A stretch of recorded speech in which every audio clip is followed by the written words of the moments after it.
Ladies and gentlemen, thanks for joining our webinar today. It's Rick Merton from Permission here. I'll hand over initially to Kevin from Acton to give a bit of context and welcome us to today's session, and then we'll go from there. If you've got any questions during the session, please feel free to type them in, and we'll either take questions at the end of the different presenters, or we'll do a roundtable questions at the end. So I'll just hand over to Kevin for some introductions, and we'll go from there. Thank you very much. Great. Hi, everybody. My name is Kevin Babowski. I'm VP of Demand Generation here at Acton. Prior to that, I had spent a number of years with ExactTarget in the email marketing space, so I'm very familiar with marketing automation and email marketing and that entire digital world. But I'm really excited. Rick's put together and James have put together a really interesting webinar today, and the focus is really going to be around SEO and how SEO can drive sales for the business. And if you think about it, there's a lot of very popular topics within marketing today. You've got social media, you've got mobile. There's so many seemingly new and shiny objects out there for the digital marketer. But a topic that's been around for a very long time and a topic that's very important for the performance of the business is SEO.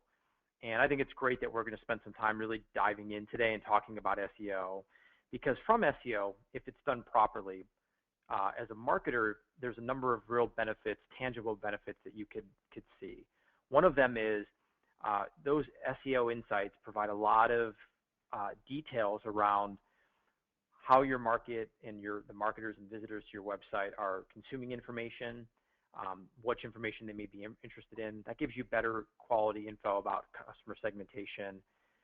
It also helps you understand their buying journey, their buying process, and how they're thinking about the purchasing of different products. And as your SEO becomes more effective and you generate more and more leads and interest from SEO, marketing automation becomes even more important. Because with all of those leads coming in, and these are leads that arguably are higher quality because it's people that are searching and they found something interesting about you, it's really important that you develop a compelling nurture strategy for those leads so you can adequately nurture them from top of the funnel down to the bottom of the funnel, and then ultimately into revenue for the business. So what I'd like to do is introduce Rick Merton, who is the the founder and director of Permission. Permission is a full-service agency that specializes on just about every facet of digital marketing that you can think of, from digital strategy to data management, web design, email marketing, and then content and marketing automation. So with his background and experience and the work that Permission has done with a number of high caliber and frankly, some of the top brands in the Australian market, there's really nobody better than Rick to walk through this webinar and share some of his insights and learnings that he's gathered over the last, say, almost 15 years in working with some of Australia's top brands. So Rick, I'll turn it over to you. Yep. Excellent. Kevin, thanks. I appreciate this. Kevin, thanks. I appreciate the introduction. So just for some context and just to make sure we're all here we all understand why we're here. The key, obviously, for marketing is really about generating leads and then working with sales to nurture and convert these. In a recent study that was completed late last year and then early this year, it identified that the top two marketing objectives for 2015 was specifically about generating leads, and 80% of the people surveyed said that was their top priority, and then nurturing and progressing those leads through to sales was just under 80%. And this really sets the landscape for the webinar. So today, what I'm specifically focusing on is the journey that a prospect takes from interacting with your SEO and your social content or AdWords to then finally converting them to a customer. I've built this session around focusing on both the marketing approach, and then we've got some supporting tools and kits that you can use to generate and convert more of those leads into sales. There is some really interesting research, and there's plenty of it, around what is the buying cycles and processes to do that. But I found this research by Forrester really compelling, showing that between 75 to 90% of the decision journey is completed before a prospect visits your website. So we really can't sit back and wait for buyers to reach out to us. We need to look at how we can influence our prospects during their buying journey, and this starts specifically with our SEO activity and targeting prospects when they're broadly looking for solutions, all the way to building the repeat purchase with our customers. So we can't just sit back and wait for them to come to us. We need to understand where and when they're making decisions, what they're looking for in terms of information for their decision process, and then use that insights to educate and influence them. We look closely at the buyer's journey, and obviously that depends if it's a consumer model versus a B2B model. But it's understanding the journey that a consumer or a prospect goes through would allow us to influence them during that. And there are stages that we need to look at. So on the left-hand side of the screen, we've got with the red, orange, greens, a journey is much more of a standard journey where we're looking at realizing the problem or need. We then do some research, establish what's important to us in that process, and then fundamentally make a decision. On the right-hand side of the screen is a much more detailed B2B journey. And it's really the challenge for marketers is to really understand this journey. What are the factors that we can influence, and when and who we can influence them in that journey. What's then important is that how we map those buyers through our funnel and through the journey, through the process to it. So if we look at the top of the funnel, we've got an awareness stage on the left-hand side, going down to the interest in green, and then the consideration set. What we do for our clients, and what we encourage our clients to do, is map the buyer's journey and considering the needs to purchase at the top of that funnel, the middle of the funnel, and the bottom of the funnel. And at each stage, they'll require different analysis and approach that your prospects will have different needs, requirements, and want different content depending where they are in that funnel. So at the top of the funnel, typically, we're looking at broad research. So it's, do I have a problem? What does it mean? What are the pain points that I'm trying to identify? While much more at the bottom of the funnel needs to be much more detailed, proof-based information, fundamentally supporting their decision process and at the end of that journey for them. Once you understand the funnel and where you're trying to direct people and prospects through the funnel, you can then look at how your SEO approach can be used to drive and nurture your prospects. At Permission, we use a methodology that we call unlocking the power of permission, a play on our, obviously, company name. And it's a methodology that we use to build valuable and sustainable relationships with our targets. And it really starts with, at the bottom of the journey, at the bottom left corner, a suspect, all the way through to a brand advocate or ambassador. And we break that into 7 stages.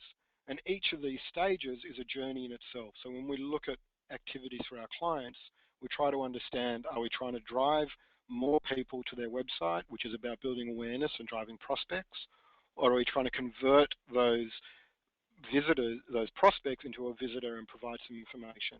And each one of those will have a process and a series of campaign messaging that we can drive to. We then take these broad 7 stages and we break them down into 4 different areas. So we're looking, are we acquiring customers or prospects? Are we activating those visitors to become customers? And then we're trying to convert those customers into a repeat purchase and fans, or are we retaining them and building advocacy and brand ambassadors for us?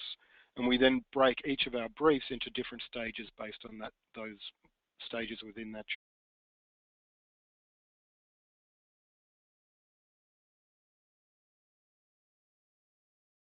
So really, to leverage SEO to drive sales, it's about building SEO-based content that is tied into the buyer's decision journey and considering the specific requirements for each prospect.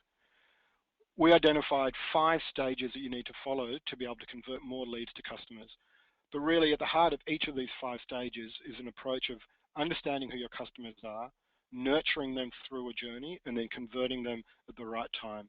What I'll do now is step through each of those 5 and provide some toolkits and advice on how to work through them.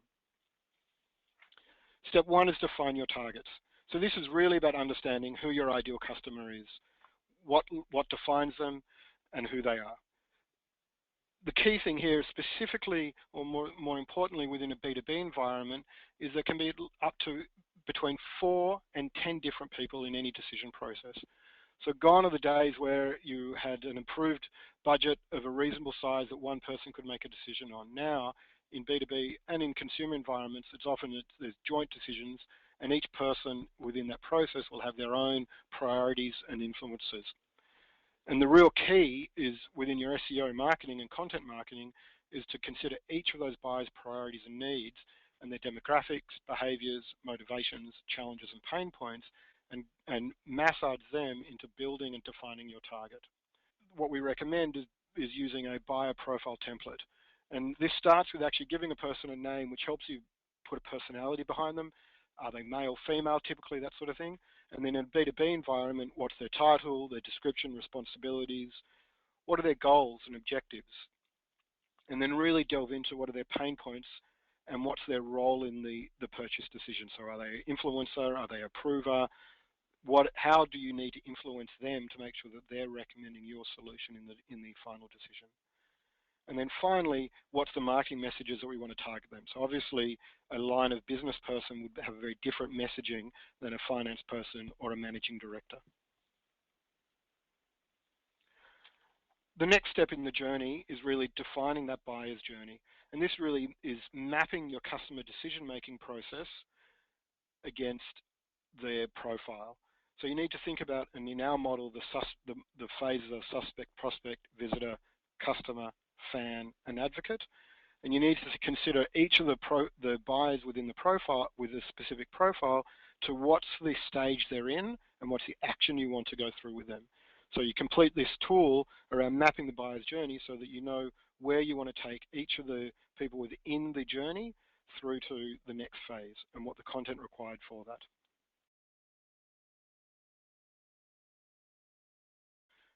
The next step, step 3, is defining channels and the touch points. And this is about initially is about acquiring the prospect. So how do you drive people to your website? And this is really where your search, your SEO and paid search, and your content, which is also SEO driven, and your ads, etc., and stories start to form part of your keywords and your marketing. And here it's about focusing on your value proposition. So really, why is it that people would want to consider you for the solution that you're trying to sell to them? And you need to be wary on them, so of where they are in that buying cycle. So are they already aware of their problem and you're trying to start to talk about solutions? Or are they very much trying to understand what they're trying to achieve and looking at what are the potential solutions or pain points or problems they could have before they can even start to look at solutions?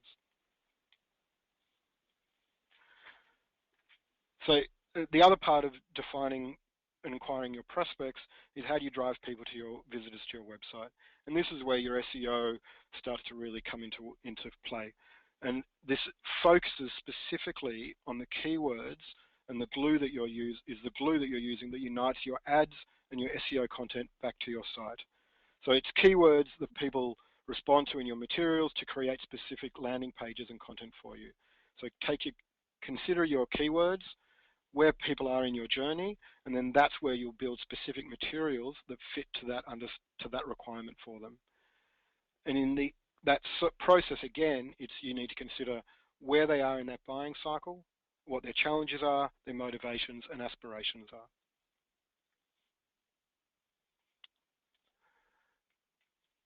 Once you've got them visiting your website, the next stage is converting them to become a customer.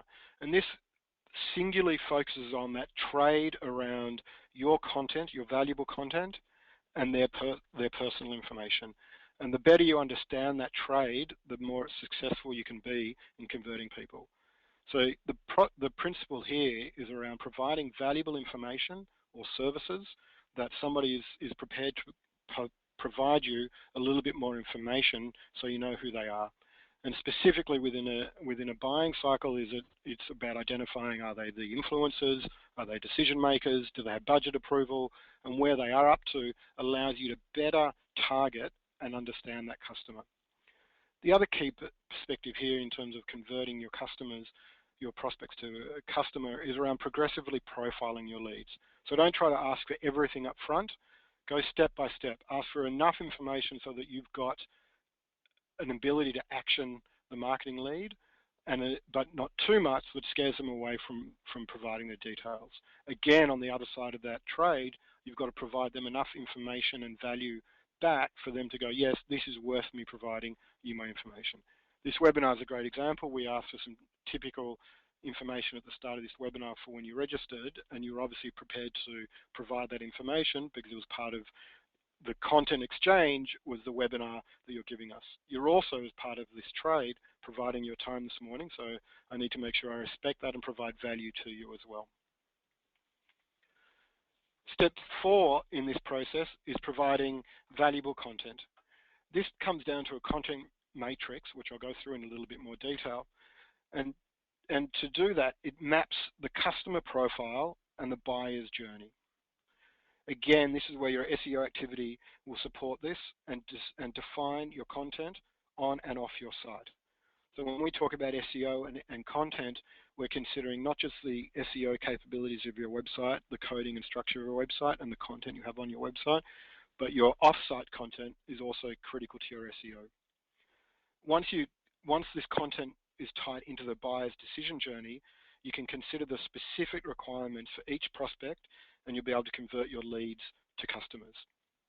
Remember, to create content that your prospects want to read, that addresses not content that addresses your marketing messages. This is about what's providing value to your prospects and customers, not about making sure that they read your best case study or that they're understanding your specific marketing messages. In terms of a content matrix, again, on the left-hand side of this screen, we've got the different buying stages that a prospect will go through. So in this model, we've used interest, problem, research, criteria, decision, and approval. And then you look at the content for each of the different profiles. So again, we've just talked about 2 different profile buyers in this model. But what are the interests that is going to trigger profile buyer number 1 versus profile buyer number 2?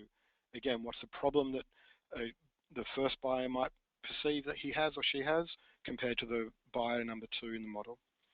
So again, this is about matching the profile to the journey so the buying stages and the content all support each other. So to be a bit more specific around SEO-friendly content and where we're at in terms of SEO content, there are 5 key practices that we focus on when we're recommending and considering how to build SEO-friendly content. But really the key is to plan carefully your keywords and match your keywords to the content, and always focus on quality rather than quantity. It's not about, as it says there, overdoing it. It's about optimizing the right content, making sure you've got the right terms on the page, and you're using your keywords selectively and correctly, and building quality content, not quantity of content. A few tips in terms of when you're considering keywords. So just for clarity, to make sure we all understand, are on the same page, a keyword is the word or phrase a prospect will use to search for your content. So again, it might be a keyword they use on your website to search for specific information, or it's a keyword that they will use that they then drive them back to your website. So there are a variety of tools and approaches to find out what keywords are searching, and we really recommend looking at what people are searching on your website, as well as commonly available tools through Google or Bing, etc., that allow you to help find keywords and define keywords. The key thing is that what I said earlier as well, is that content should really focus on one main topic. So make sure your keywords are representing a key topic, and that you've got pages to do that, and that keyword represents your content and are commonly used. And at the heart of everything, as I've said a few times now, it's about really understanding your audience and their content needs, and that will help you define exactly the keywords you need to consider. A few other keyword tips that you need to consider as well, and this goes back to the funnel model that I talked about earlier. Just as your content should change depending on where a prospect is in the funnel, so should your SEO keywords. So when we consider keywords at the start of the journey, the likelihood is your prospects are doing quite broad searches, and you need keywords that are more than just a single phrase or a deep dive into an issue. It's broad terms around a specific issue. versus long-term tail keywords, which help drive the end of the sale process. So at the end of the journey, your prospects are really looking for specific information. So they're looking for real detail around separating out the providers that they could be choosing from, and they want to make sure that they're choosing the right thing, the right partner to work with or solution to purchase. So in this scenario, you're looking for much longer tail keywords that will help you drive that. And again, what is critical is don't write content for your search engines, write content for your customers, and that will then drive the value of a search engine. Gone are the days where you can trick Google into making it believe that you're a valuable resource by adding heaps of keywords and content around it. You now need to be much more selective and valuable, and Google will understand the consumer behavior much better and therefore prioritize your content over your competitor content. So the last stage in this journey is really the nurturing your leads. And this is where, as Kevin said at the beginning, marketing automation comes into it. And for the people that aren't aware, marketing automation is a process of managing and optimizing the customer experience to drive people through your funnel. It really supports your ability to measure and improve those conversions and fundamentally increase leads. Again, the best way to do this is by using a marketing automation platform that allows you to customize the journey and respond to prospect behavior in real time. So in a scenario where marketing automation differs from just an email platform, is around being able to score, qualify, and then change the journey based on a behavior of a specific prospect. So if a prospect in your journey suddenly looks more active and more likely to convert, you want to immediately trigger either an email to purchase or a flag to your sales team to say, this is a highly targeted sales-ready lead that you need to call today. And that's really where marketing automation bridges the gap, as it says in that last point, between lead generation and customer conversion, and allows marketing and sales to work far closer together.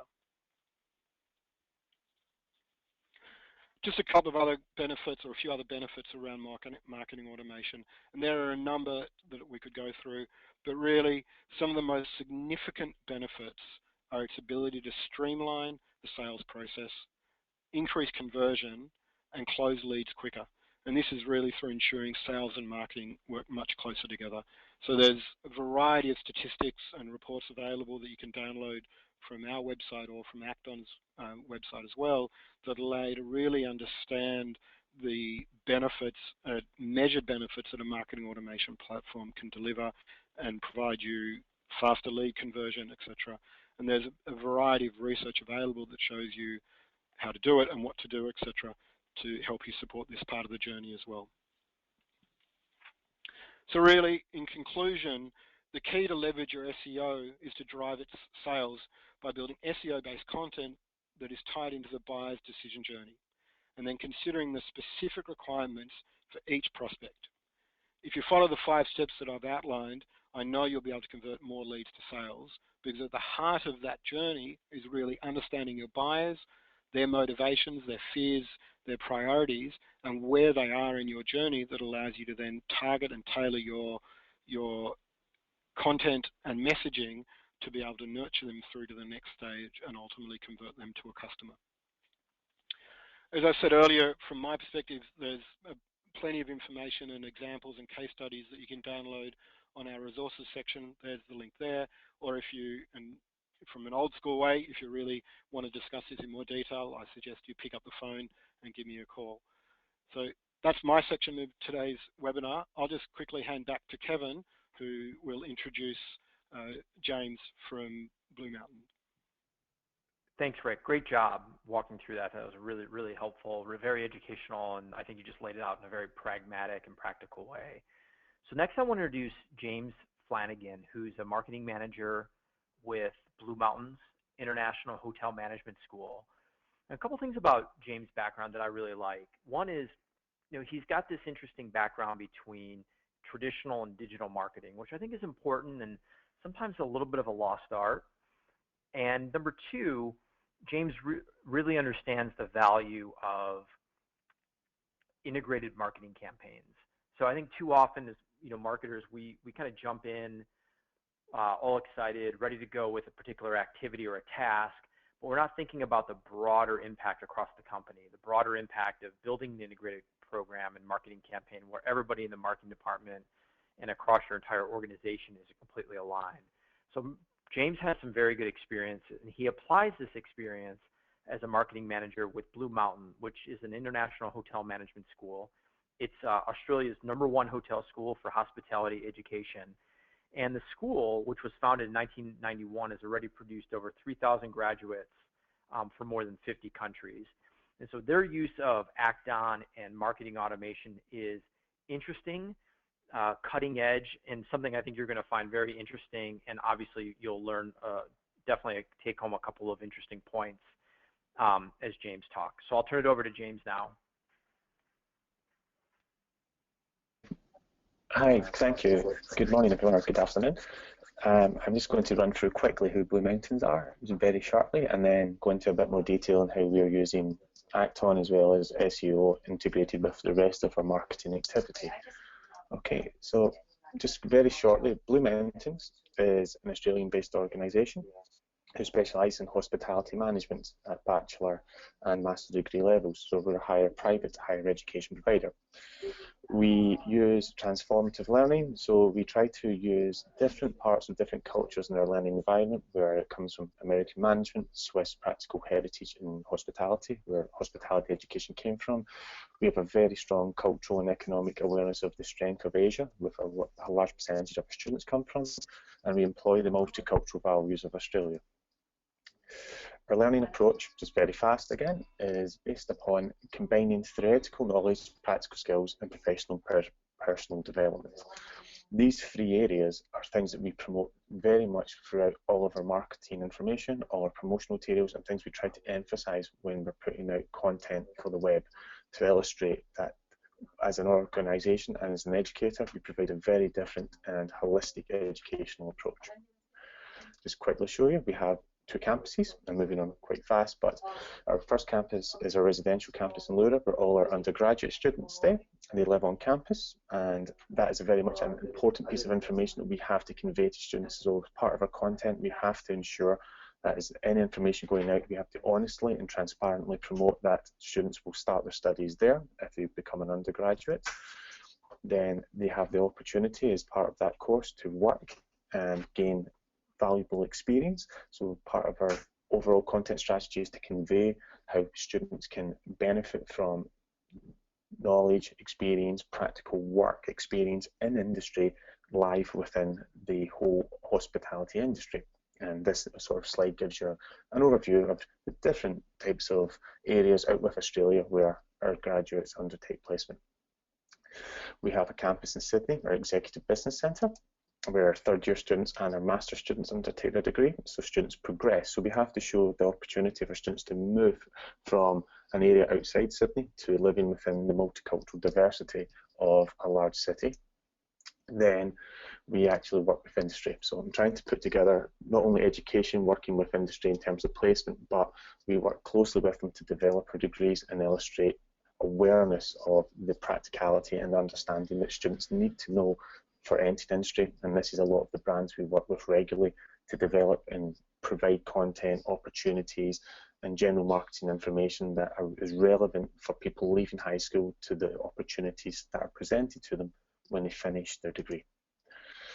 And this is just all about innovation and the use of technology within the educational pathway that the student will go through during the degree, the qualifications that we have, the accreditations, and the awards that Blue Mountains has won. All of these things are parts of the information that we portray in an integrated manner, whether it's through literature that we send to markets, whether it's information at expos, whether it's SEO content, whether it's blogs, whether we're putting out news articles. All of this information has to be conveyed, as well as integrating that within social media and other tools out there in the market, video and imagery that we portray within the different social media outlets we use. We try to ensure that people are aware of the quality and the breadth of information that is critical to each stage of a person's decision-making process.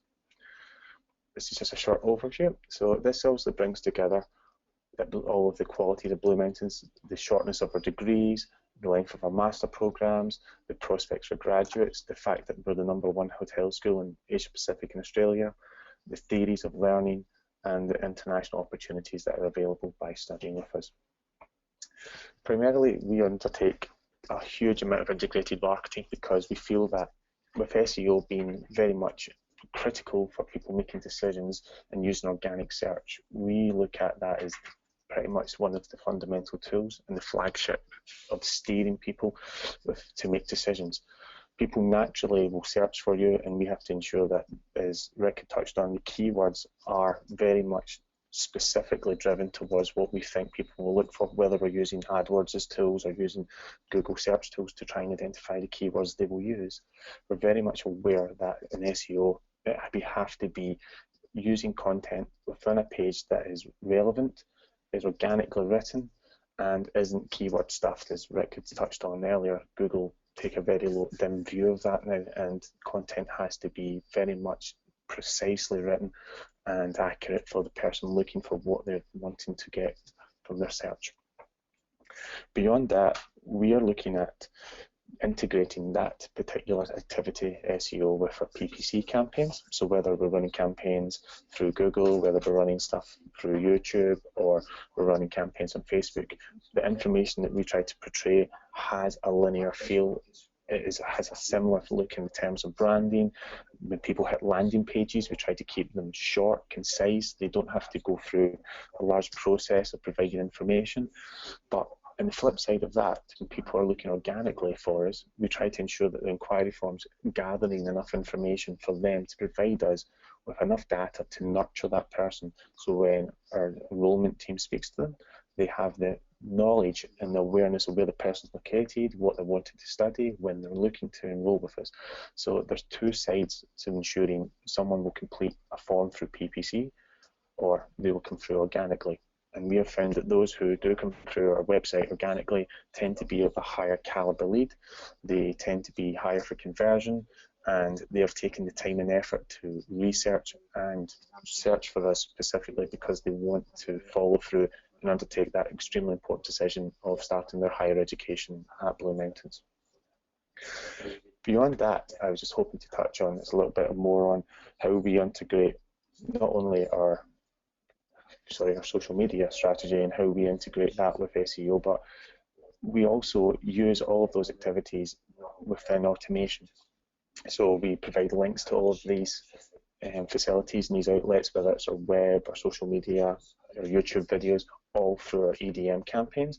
But using a tool like Acton, as we've come to use and use very valuably, is we now have a huge amount of insight to each individual who's either gone onto our site for remarketing campaigns or from their activity from opening our emails and the automation process and activity they undertake on our site. Whether they decide to download one of our application forms, we can actually send automation to them based upon that activity, or if they come to our inquiry page and don't complete a form, we can actually remarket to them, and then those who do, we can use automation to actually specifically target people beyond their activities on our site. The automation platform also has given us a lot more capabilities with integration with our CRM platform. We use all of that data for our sales team so they can see the prospect and quality of a lead through our sales scoring approach. So we look at each lead's profiling and understand what their activity's been, what pages they've looked at on our site, how many pages they've consumed, how much time they've spent on our site. We try to look at all of that particular data and weighing up our scoring. Then we can use our sales team to use that information to themselves send out quality information on email. They will target our leads per country. We try to ensure bespoke content goes to that particular person. So everything that we're undertaking, because this is a huge decision-making process, is all tailored about driving that person to the point where they decide that they're willing to come to Australia to study. Blue Mountains as an organisation prides itself on how we actually engage for our students. We have a large international base, so we're dealing with people from over 50 different countries on campus at a time. We're looking globally at each market. So we have to be sure that the content we're sending out is tailored to that market, whether it's local language written or we're filtering, so people who have to come here have to have a standard of English. We're looking at how we actually take that person through that journey from high school graduate through to those who have more experience within industry, who are looking at a master's program or potentially going to one of our sister schools to complete an MBA. So we overall try to ensure that not only an application of SEO, PPC activity, or traditional methodologies of marketing, as I said, expos, looking at our literature that we send out to particular targeted audiences, any other events and seminars we conduct, all have a similar feel, they all have the same level of information, and everything has continuity, because we ensure that not only does a brand all join up, but people feel that they're on a journey and everything for them becomes so tailored and so very much tied together that they obviously believe that they're in an organisation, dealing with an organisation that has everything tapped together, and they feel that the journey for them has been easy and everything comes to them in terms of information very fluidly. If there's anything else I can touch on once we're finished, but that pretty much wraps up everything that I can put together on Blue Mountains, and I'll hand back to Kevin, who will probably take you through a bit more information on Acton. Thank you.